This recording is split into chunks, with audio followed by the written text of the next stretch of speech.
Guys, you are welcome to my YouTube channel. So today let's learn how to stop Windows updates. How to stop Windows updates. So Windows updates can actually be very data consuming and annoying in terms of data consumption.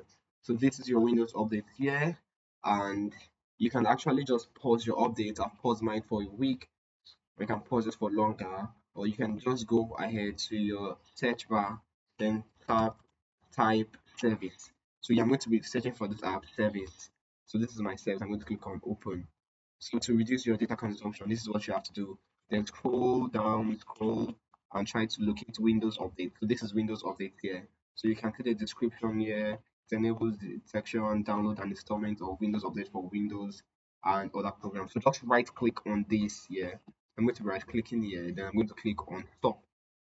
So they're going to see this here. So now right click to see if it is running. So you can see it's actually stopped. You can either pause it, resume, restart, or stop. So yeah, after clicking on this, your stop, you have stopped Windows updates, and Windows will not automatically update again. So your data consumption and other things will be fine. So this is how to stop Windows updates. Thank you.